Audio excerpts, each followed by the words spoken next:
पाकिस्तान की आन है आप, पाकिस्तान की शान है आप, पाकिस्तान की जान है आप। ऑपोजिशन के लिए तूफान है आप, पूरी दुनिया में पाकिस्तान की पहचान है आप, पाकिस्तान के कप्तान है आप, इमरान खान है आप।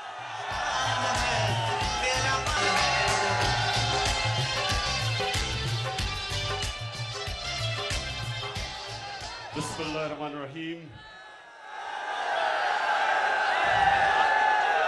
इय्याका नअबुदु व इय्याका नस्तईन। मनसेरा, सबसे पहले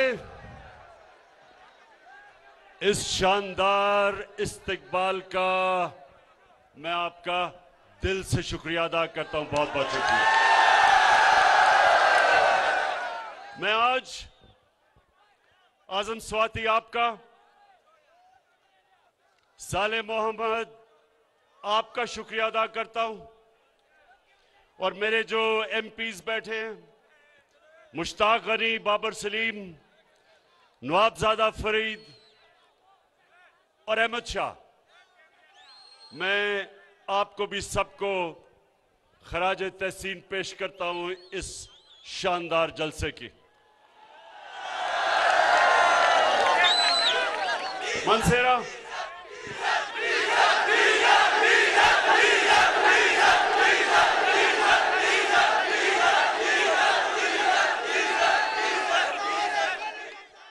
मैं हर जलसे में अपने आप को कह के जाता हूं कि मैं फजल रहमान को डीजल नहीं कहूंगा, लेकिन करूं क्या? मैं जब खड़ा होता हूं तकरीर करने के लिए तो सारे पंडाल से डीजल की आवाजें आनी शुरू हो जाती हैं।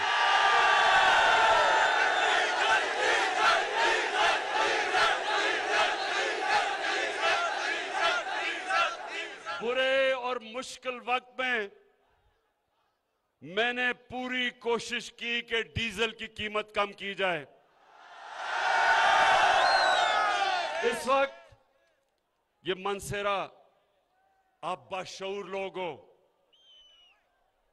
आप समझते हैं। मैं अभी बैठ के देख रहा था, एक एक चीज जो यहां बोली जाती थी सबको समझती। तो आपने गौर से जरा मेरी बात सुने कि देखिए मैं जब अपने अल्लाह और रसूल की बात करता हूं और अपने दीन की बात करता हूं, ये ऊपर वाला गवाह है। मैं कभी ना वोट लेने के लिए उनका नाम लेता हूं, ना किसी तरह लोगों को अपनी तरफ खींचने के लिए उनके नाम लेता हूं। ये मेरा ईमान है। नौजवानों, ये सुन लो मेरी बात। मैं वो इंसान हूं जो सारी दुनिया फिर चुका है। मैं वो पाकिस्तानी हूं जो दुनिया का, क्रिकेट की दुनिया का सुपरस्टार रह चुका है।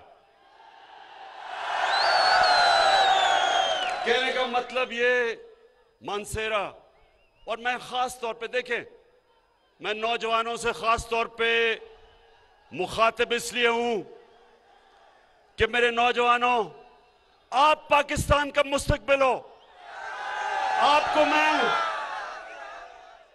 आपको मैं अपने तजर्बे से मैं ये सिखाना चाहता हूं कि सही रास्ता कौन सा है, आपकी अजमत का रास्ता कौन सा है, और आपकी तबाही का रास्ता कौन सा है।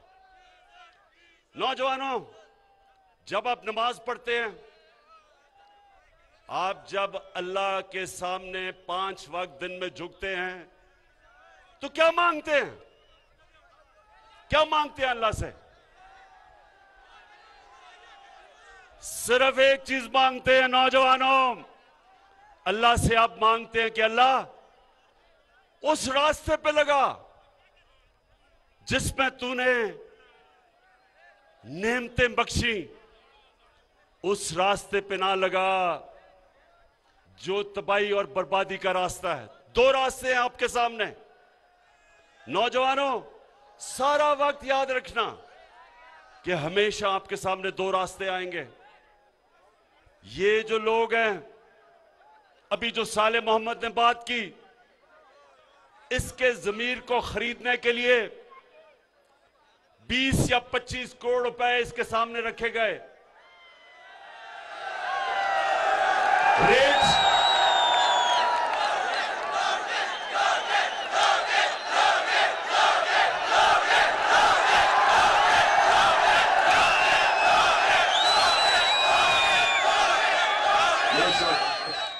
समझते हैं आप?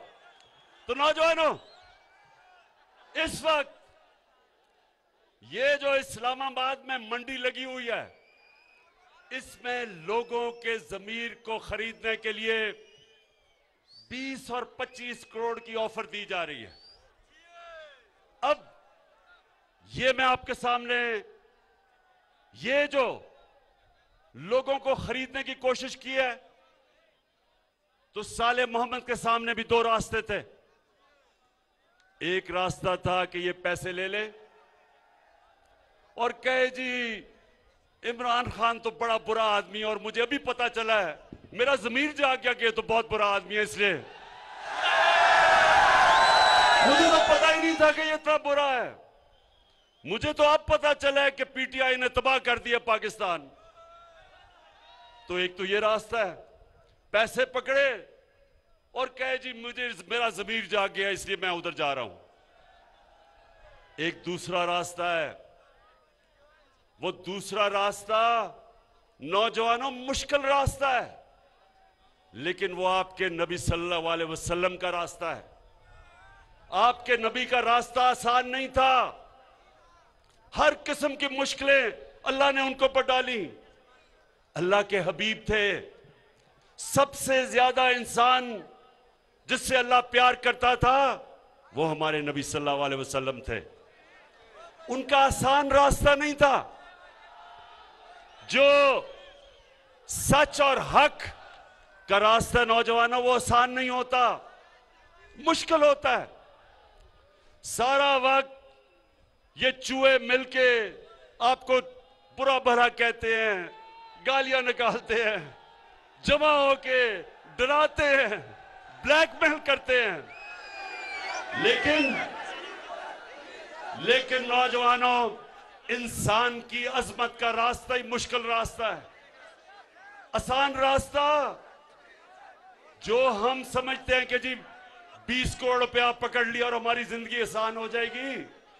नौजवानों, अल्लाह ने कुरान में 3 चीजें वाज़ेह लिखी हुई हैं कि जितना पैसा आप जिंदगी में बनाएंगे वो अल्लाह के हाथ में है, कोशिश इंसान के हाथ में है, लेकिन कितनी आपकी रिस्क होगी वो अल्लाह के हाथ में है।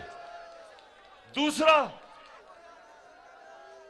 कि इज्जत अल्लाह के हाथ में है, जिल्लत अल्लाह के हाथ में है।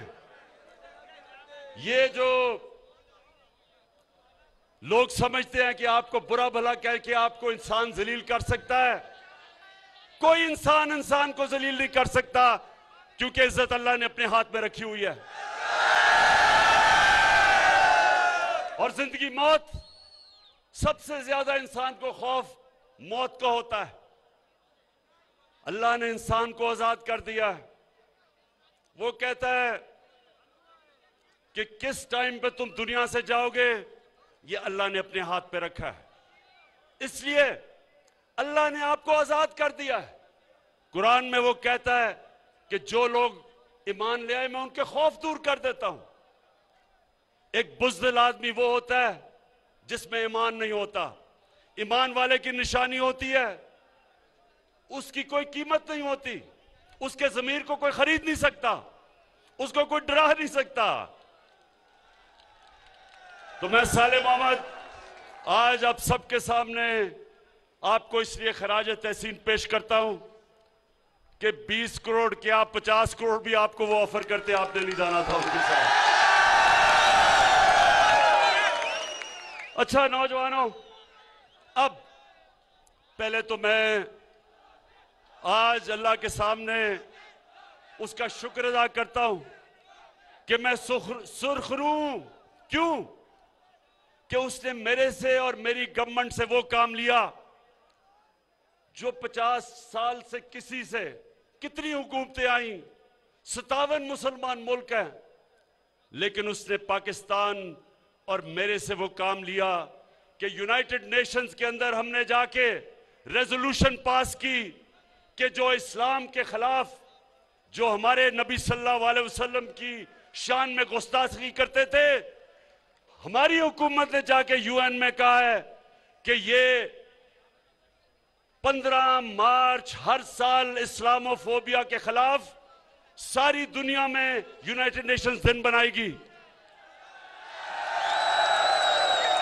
और ये जब तक हमें तकलीफ दी जाती थी, आजादी राय के नाम पे, फ्रीडम ऑफ एक्सप्रेशन के नाम पे हमारे नबी सल्लल्लाहु अलैहि वसल्लम की शान में गुस्ताखी की जाती थी, अब यूनाइटेड नेशंस यानी सारी दुनिया की कम्युनिटी ने यह फैसला किया है कि आजादी राय के पीछे छुप के आप 1.5 अरब मुसलमानों को तकलीफ नहीं पहुंचा सकते। तो मैं ये मनसेरा वाले मुझे ये बताएं कि 30 साल से फजल रहमान सियासत कर रहा है दीन के नाम पे, उसने क्यों नहीं ये किया?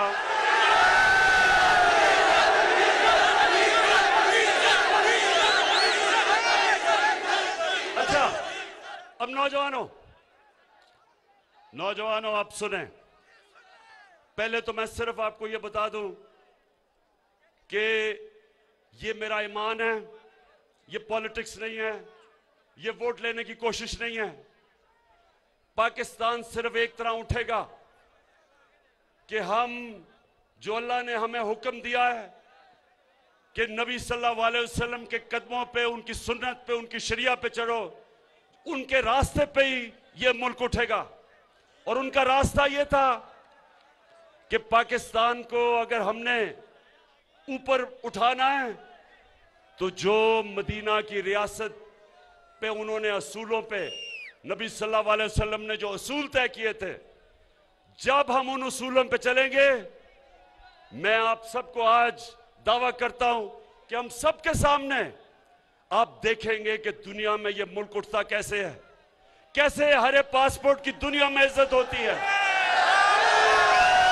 और वो सबसे पहले इंसाफ के अलावा, जब तक एक माशरे में अदल और इंसाफ नहीं आता, वो माशरा तरक्की नहीं कर सकता। जिस भी माशरे में कानून की बालादस्ती यानी कि कानून की हुक्मरानी, यानी कि ताकतवर और कमजोर कानून के जब नीचे आते हैं, वो माशरा ऊपर आता है। मदीना की रियासत में हमारे नबी सल्लल्लाहु अलैहि वसल्लम ने क्या कहा था कि अगर मेरी बेटी भी जुर्म करेगी उसको सजा मिलेगी, कोई कानून के ऊपर नहीं। तो ये जो 3 स्टूजेस या 3 चूहे, ये जो मिलके जो मेरे शिकार करने मेरा आ रहे हैं चूहे, इंशाअल्लाह इन चूहों को शिकस्त इसलिए हम देंगे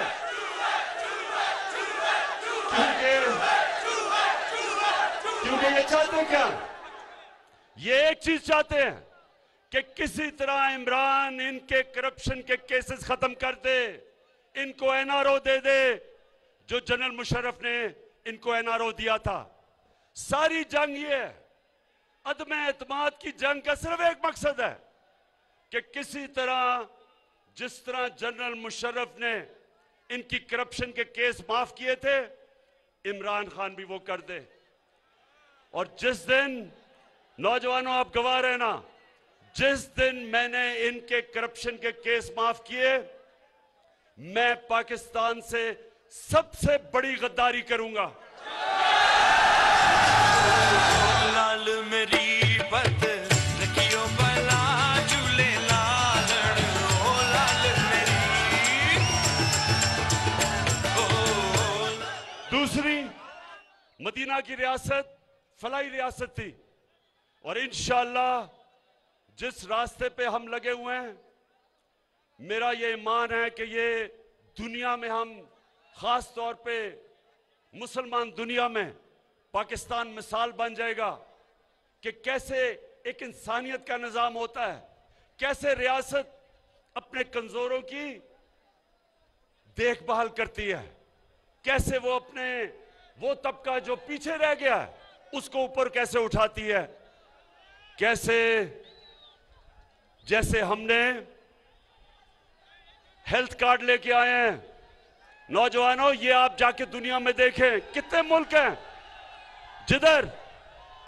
हैं जिधर हर खानदान को हम हेल्थ इंश्योरेंस दे रहे हैं 10 लाख रुपए की, कि किसी भी अस्पताल में जाके अपना इलाज करवा सकते हैं। महंगे महंगे अस्पताल हैं, प्राइवेट हॉस्पिटल, कोई आम आदमी सोच भी नहीं सकता था कि वो उस दरवाजे के अंदर भी जा सकता है।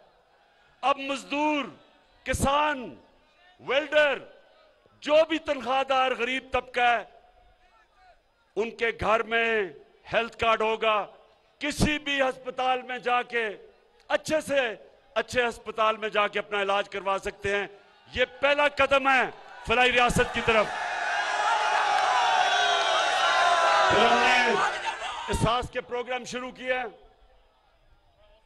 सबसे पहले हम 2 करोड़ खानदानों को जो गरीब तरीन है, हम 14,000 रुपया दे रहे हैं खानदान को, ताकि अपना वो घर संभाल सके।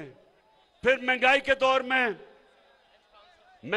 दौर में 2 करोड़ खानदान को हम 30% रियायत दिलवा रहे हैं घी, आटे और चीनी में। फिर एक बीमारी है जिसको कहते हैं स्टंटिंग, यानी बच्चा अपने पूरे कद पे नहीं पहुंचता क्योंकि ग़िज़ा नहीं मिलती। वो पहली दफा पाकिस्तान में हमने प्रोग्राम शुरू किया सांस के नीचे। लेकिन कामयाब पाकिस्तान में सबसे मुझे जो खुशी है, इस वक्त 20 लाख खानदानों के लिए, हर खानदान में जो गरीब तरीन खानदान है, सबसे पहले 20 लाख रुपया सूद के बगैर दे रहे हैं कि अपना घर बना सके। दूसरा, 5 लाख सूद के बगैर कर्जा दे रहे हैं कि या किसान अपने खेती बाड़ी में लगा सके और या शहर में अपनी कोई दुकान खोल सके। 5 लाख रुपया सूद के बगैर कर्जा, और फिर उसी खानदान में टेक्निकल एजुकेशन दे रहे हैं ताकि कोई हुनर सीखे और अपनी नौकरी बना सके। अब जो मैं अपनी कौम को सबसे ज्यादा जरूरी चीज बताना चाहता था वो ये कि देखें नौजवानों, मेरे माँ बाप एक गुलाम हिंदुस्तान में पैदा हुए थे, आजाद नहीं थे, अंग्रेज की गुलामी थी। मैं वो पाकिस्तानी हूं जो हम पहले बच्चे आजाद पाकिस्तान में पैदा हुए थे। तो मुझे बचपन से मेरे माँ बाप ने एक चीज बताई थी कि तुम कितने खुशकिस्मत हो कि तुम एक आजाद मुल्क में पैदा हुए हो, तुम सर उठा के फिर सकते हो एक आजाद मुल्क में। बड़ी मुश्किलात थी शुरू में जब पाकिस्तान बना, बहुत ज्यादा हिंदुस्तान से रेफ्यूजीज आए, पैसे नहीं थे, मुल्क चलाने के लिए पैसे नहीं थे, लेकिन बड़ा जोश और जज्बा और जुनून था कि हमने पाकिस्तान को खड़ा कर दिया। तो मैंने ये कभी बात नहीं भूली मेरे नौजवानों कि मुझे बड़ी तकलीफ होती थी जैसे हमारे मुल्क में हमने बाहर के मुल्कों की गुलामी शुरू कर दी। हमारे ऐसे लीडर आ गए जिन्होंने यहां से पैसा चोरी कर करके बाहर भेजा, और जिन मुल्कों में इनका पैसा पड़ा था चोरी का, उन मुल्क के गुलाम बन गए। हमारे मुल्क में 2008 से 2018 तक हम जिस मुल्क के लिए जंग लड़ रहे थे, अमेरिका के लिए, हमारे लोग मर रहे थे उस जंग में। 80,000 पाकिस्तानी मरे, लेकिन उसी जिसके लिए जंग लड़ रहे थे उसने 400 ड्रोन हमले किए हमारे मुल्क के ऊपर। और ये जो 3 चूहे में से 2 चूहे तब सरबराह थे। कभी इनको कोई शर्म नहीं आई कि जिस मुल्क के लिए आप कुर्बानियां दे रहे हैं वो आपके मुल्क पर हमला कर रहा है। कम से कम मुंह से बोले तो सही कि दुनिया में कोई मिसाल ही नहीं इसकी। लेकिन जो अपनी दौलत के गुलाम हो, जिन्होंने चोरी करके पैसा मगरबी बैंकों में और ऑफशोर अकाउंट्स में रखा था, उनके अंदर कभी जुर्रत नहीं आई और एक दफा उन्होंने मजम्मत नहीं की और पाकिस्तानियों को हर किस्म की जिल्लत उठानी पड़ी। तो मैं जब प्राइम मिनिस्टर बना, मेरा पहला यह था कि कभी आगे से मेरा मुल्क किसी की गुलामी नहीं करेगा। हम दोस्ती सबसे करेंगे, सबसे दोस्ती करेंगे। हिंदुस्तान से भी तब दोस्ती करेंगे जब वो कश्मीरियों से इंसाफ करें और वो जो उन्होंने 5 अगस्त 2019 को कश्मीर के अंदर गैर कानूनी और इंटरनेशनल कानून तोड़ के और कश्मीरियों के हुकूक खत्म करके जो उन्होंने किया था, उनसे भी बात करने के लिए तैयार हैं। लेकिन पहले कश्मीर के स्टेटस को वापस लेके जाए। लेकिन हमारी किसी इंसानों से दुश्मनी नहीं, लेकिन इस मुल्क को हम कभी किसी के सामने झुकने नहीं देंगे, किसी की गुलामी नहीं करेंगे। हमारा मुल्क का बनने का नारा था पाकिस्तान का मतलब क्या, और ला इलाहा इल्लल्लाह का मतलब ये कि ए अल्लाह सिवाय तेरे अगर हम किसी के सामने झुकेंगे वो शिर्क है। और इंशाअल्लाह ये आप देखेंगे कि मैं आपको ये साबित करके दिखाऊंगा कि दुनिया में हरे पासपोर्ट की इज्जत होगी। अच्छा,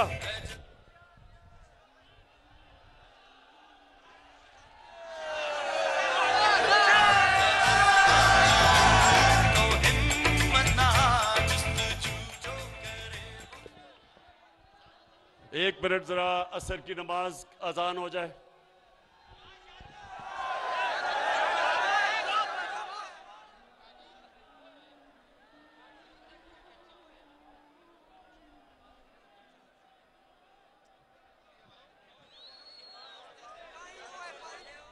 आवाम का जमे गफीर वज़ीर आज़म इमरान खान मानसेहरा में जलसे आम से इस वक्त खिताब कर रहे हैं। ये लाइव मनाजिर आप अपने टेलीविजन स्क्रीन पर देख रहे हैं। आज़ान असर का वक्त हुआ चाहता है, जिसकी वजह से कुछ वक्त के लिए ब्रेक लिया गया है। आवाम का जमे गफीर है, इस वक्त इंतहाई जोशो खरोश पाया जाता है। वज़ीर आज़म इमरान खान ने आज़ान असर के लिए कुछ वक्त मांगा है, जिसकी वजह से यहाँ पर खामोशी है और कुछ देर बाद वज़ीर आज़म फिर अपना खिताब दोबारा शुरू करेंगे। अपने खिताब में वज़ीर आज़म का उसके बाद सब नमाज पढ़ेंगे जाके।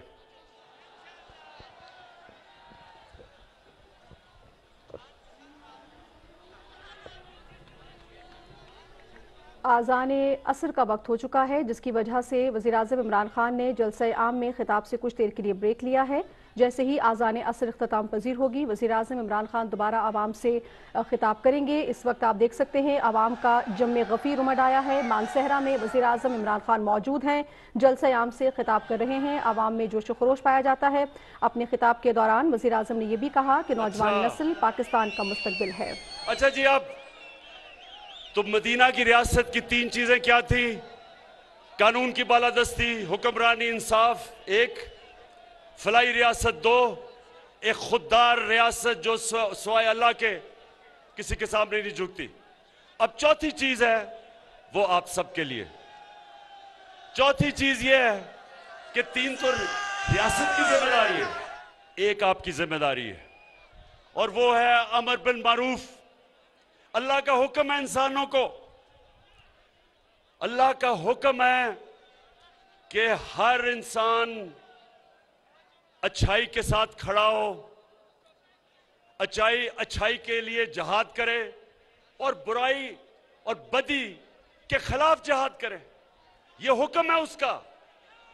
अल्लाह ने आपको किसी को ये इजाजत ही नहीं दी कि जब अच्छे और बुरे की जंग हो तो आप कहें जी मैं पीछे खड़ा हूं, मैं तो न्यूट्रल हूं, मैं तो किसी के साथ नहीं हूं। ये अल्लाह ने मुसलमान माशरे को इजाजत नहीं दी। अब मेरा वक्त बहुत मगरबी माशरों में गुजरा है। मैं आपको यकीन दिलाता हूं कि जितना भी मेरा वक्त बरतानिया में गुजरा और कोई 20 साल, आप यकीन करें कि हमारा माशरा अमर बिन मारूफ पर नहीं चल रहा, उनका माशरा चल रहा है। वहां मीडिया, उनके इदारे, उनकी अदलिया, उनकी अवाम, सब जब अच्छे और बुरे की जंग होती है सब अच्छाई के साथ खड़े हो जाते हैं। किसी आदमी, कोई पॉलिटिशियन जो अवाम का पैसा चोरी करता है, जिस पॉलिटिशियन के मकसूद चपड़ासी के अकाउंट में 375 करोड़ रुपए आ जाता है, जिसके नौकरों के अकाउंट में 16 अरब रुपए आ जाता है, सारी कौम, सारा मीडिया, उसकी अपनी पार्टी, सब उसके खिलाफ खड़े हो जाते हैं, सब बदी के खिलाफ खड़े होते हैं। कभी यह नहीं होता कि एक भगौड़ा जो मुल्क छोड़ के झूठ बोल के भाग जाए, जो अदालत उसको मुजरिम करार दे, उसके बाहर पैनमा का इंकशाफ हो और उसके पकड़ा जाए कि जी बेटी के नाम पे 4 अरबों रुपए के महलात खरीदे हुए हैं लंदन में, सबसे महंगे इलाके में, और फिर अदालत उसको सजा दे, फिर वो झूठ बोले।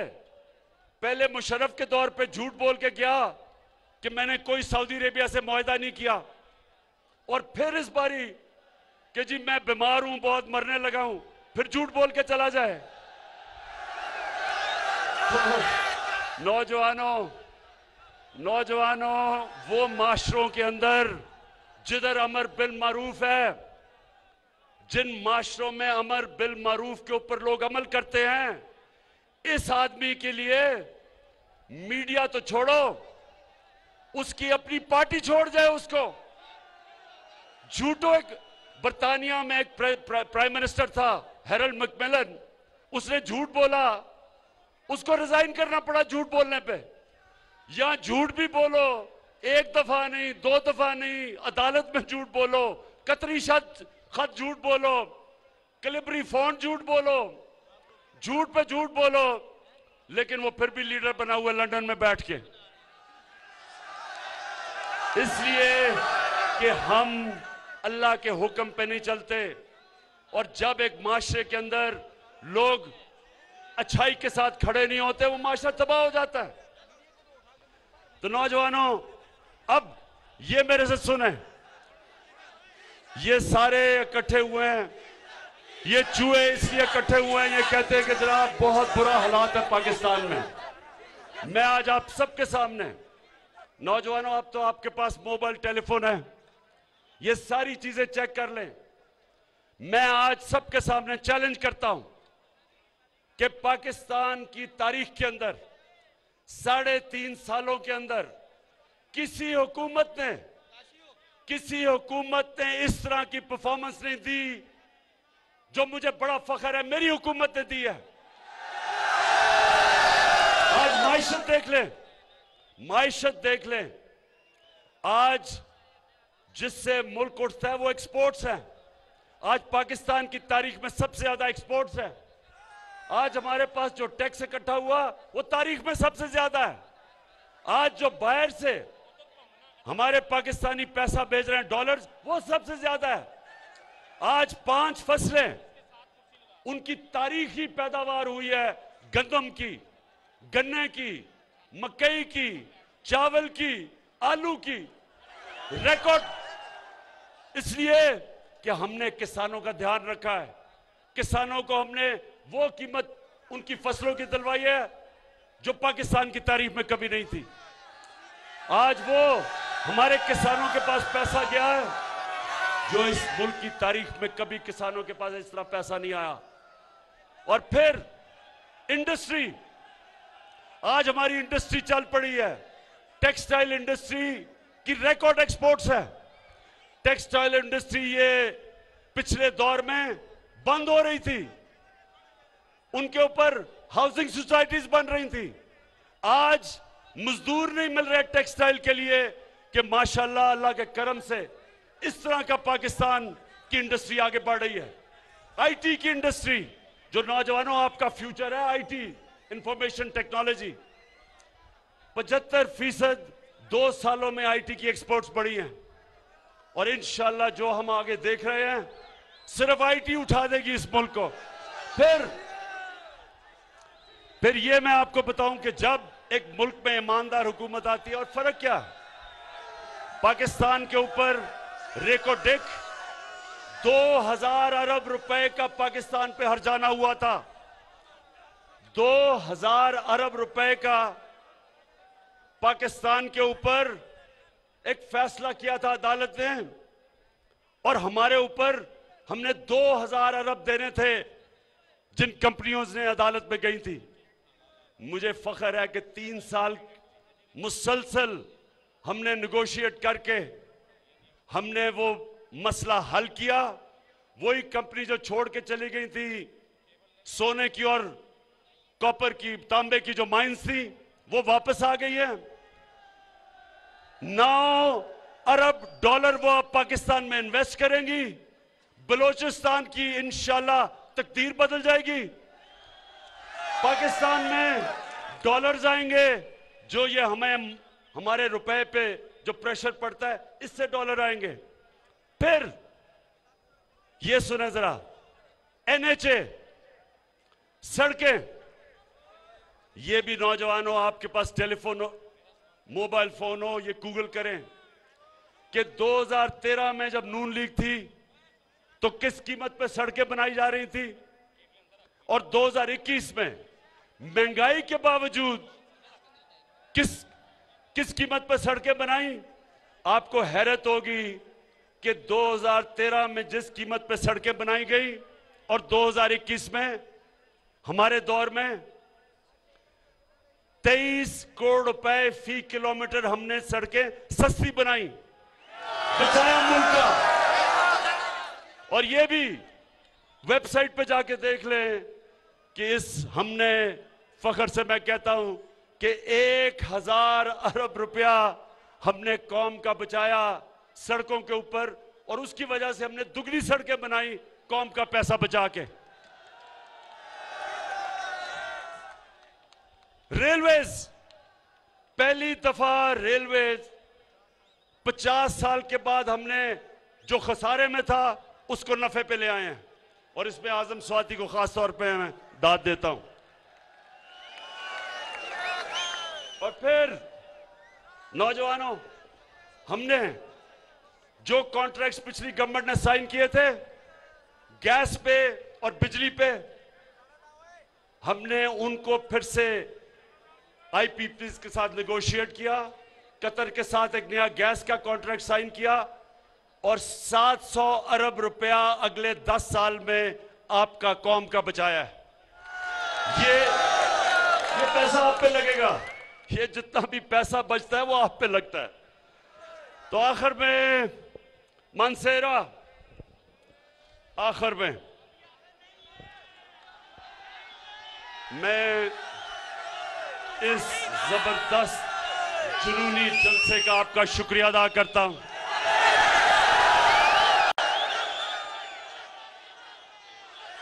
मैं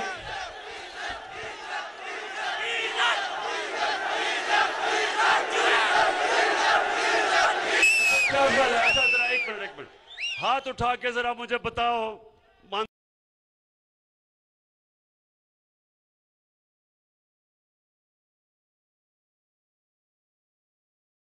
मानसेरा के लोगों, कि ये 3 चूहे जो करने चले हैं शिकार, ये कामयाब हो जाएंगे?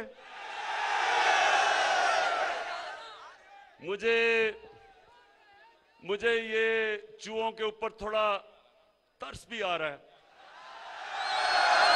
क्योंकि चूहा नंबर 1 शहबाज शरीफ, उसने अपनी अचकन सलवा ली थी। प्राइम मिनिस्टर के ख्वाब देख रहा था। बड़े बड़े उसने बयान दिए कि जी यूरोपियन यूनियन के इमरान को तनकीद नहीं करनी चाहिए थी। फिर जी कि मैं अगर होता तो मैं एब्सोल्युटली नॉट ना कहता, मैं अमेरिकनों को नाराज ना करता। मैं तो अमेरिकन देखूं या यूरोपियन देखूं या कोई भी बूट देखूं, मैं तो पॉलिश करने शुरू कर देता हूं। शहबाज शरीफ, तुम्हारा नाम तो मैं चेरी ब्लॉसम रख देता हूं, वो जो पॉलिश नहीं होती, जो ये लोगों के जूते पॉलिश करता है सारा वक्त कि जी मुझे किसी तरह वजीर आजम बना दो। शहबाज शरीफ, वो तो अचकन को संभाल के रख लो, क्योंकि वो मेरे ख्याल में आपको किसी और को देनी पड़ेगी, क्योंकि शरीफ खानदान के दिन इस मुल्क को चोरी करके लूटने के चले गए हैं। और शरीफ खानदान तो अब ऐसे लग रहा है कि ये अब लंदन में जाके सियासत करेंगे। और अगर ये लंदन चले गए ना, ये सुने जरा, अगर इन्होंने इंग्लैंड में सियासत की तो मुझे यकीन है कि थोड़ी देर के बाद इंग्लैंड पाकिस्तान से कर्जे मांगेगा, क्योंकि कहेगा हमारा दिवालिया निकाल दिया। अच्छा मानसेरा, अब आप 27 तारीख को इस्लामाबाद में मैं सारी कौम को दावत दे रहा हूं। और कौम को मैं क्या कह रहा हूं कि मैं अपनी कौम को यह कह रहा हूं कि हमारे नौजवानों के लिए, मैं बड़ों को कह रहा हूं अपने बच्चों के लिए, अपनी आने वाली नस्लों के लिए, आपने सिर्फ निकल के इन चूहों को यह बताना है कि पाकिस्तान की कौम अमर बिल मारूफ के साथ खड़ी है। हम सच्चाई के साथ, हम अच्छाई के साथ खड़े हैं। और हम तुम्हारे जैसे लोग जो लोगों के ज़मीर के सौदे करते हैं, मुल्क की जमहूरियत को तबाह करते हैं, मुल्क के निजाम को तबाह करते हैं, तुम वो लोग हो जो अपनी चोरी बचाने के लिए इस मुल्क के मुस्तकबिल को तबाह करते हो। सारी कौम निकलेगी तुम्हें यह बताने के लिए कि कौम तुम्हारी तरह की सियासत की कब्र खोद रही है, इसका जनाजा निकाल रही है। और इंशाअल्लाह इनकी जनाजे के ऊपर एक नया पाकिस्तान खड़ा हो रहा है। वो पाकिस्तान जिसकी वजह से यह मुल्क बना था, जिसकी वजह से कायदे आज़म ने जद्दोजहद की थी, जो इल्लामा इकबाल की ख्वाब थी कि हमने एक मिसाल बनना है सारी मुसलमान दुनिया में, एक वो निज़ाम लेके आना है जो इंशाअल्लाह इस मुल्क को एक अजीम कौम बनाएगा। पाकिस्तान जिंदाबाद। वज़ीर आज़म इमरान खान मानसेहरा में जलसयाम से खिताब कर रहे थे। अपने खिताब में उनका कहना था कि नौजवान नस्ल पाकिस्तान का मुस्तकबिल है। अपने तजुर्बे से कौम को फलाह के रास्ते पर गामजन करना चाहता हूँ।